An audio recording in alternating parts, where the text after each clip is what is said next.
Hello, thank you for attending our session. We are presenting an overview of our alt.chi paper, A Call for Action, Conceptualizing Assets-Based Inclusive Design as a Social Movement to Address Systemic Inequities, an Assets-Based Inclusive Design Framework. We live in a time of history where the diversity of the population within the United States is at its highest. Latinos are currently the largest minority group in the U.S., at an estimated 17% of the U.S. population. Yet, severe systemic disparities in the offline spaces have muted the vast opportunities for an equitable digital health space.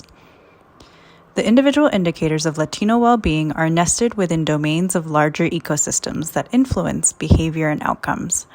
Existing environmental systems such as families, peers, and communities often do not have direct impact on the macro system level decision-making. To better understand how digital technologies can improve these communities, we evaluated equity in the three different power structures in the macrosystem: health, academia, and industry.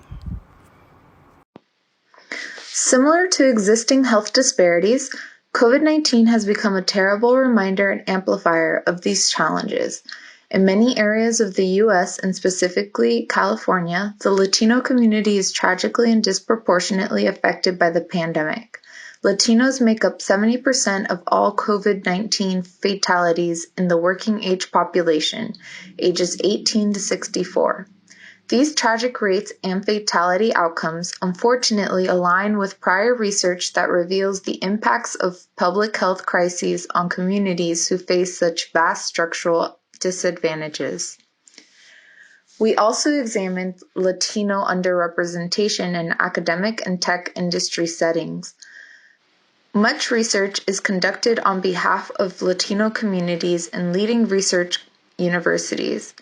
To better understand traditional academic structures, we evaluated the ethnic and racial diversity of ladder-rank faculty in three top-tier research universities in California: the University of California, the University of Southern California, and Stanford University. Even though Latinos make up 39.5% of their state's population, these three universities only average 4.3% Latino ladder rank faculty in all disciplines. Here we evaluated the representation rates of ladder rank faculty in computer science and engineering over a 9 to 10 year period. We appreciate that the University of California and Stanford allow for evaluation of Latino faculty in all disciplines over multiple years.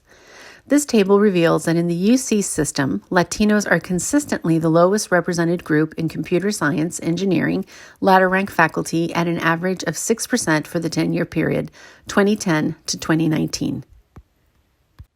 For additional comparison, using the same representation rate methodology, we evaluated Latino leadership in a leading California-based tech industry leader that funds academic research and is branching into healthcare, Google.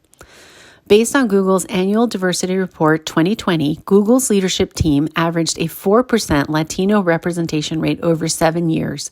This low level of Latino representation is central to assets-based inclusive design efforts in California as Google continues to expand its Project Baseline project in the state of California. To further understand for-profit technology business structures, we used publicly available EEO-1 reports to evaluate the ethnic racial diversity of employees in three of the largest tech leaders headquartered in California: Facebook, Google, and Apple. Even though Latinos make up 39.5% of California's population, these three industry leaders average only 5.85% Latino employees. Two key strengths or assets of Latino communities are resilience and familism. These assets are often overlooked in the macrosystems affecting the Latino community. There is a need for power structures to recognize and respect these assets of marginalized communities. We leverage an assets-based approach with a participatory action research perspective to propose the ABID framework. This framework presents a balanced approach where the design process includes a self-reflective look at organizational cultural competency. This outlines how the design community can identify and share its own assets in a two-way transfer of knowledge through the co-creation process. If this co-created digital media and tools and practices do not meet expectations, the assets-based design process can begin again. Thank you for attending our presentation. We are happy to discuss our paper, findings, or general questions you may have.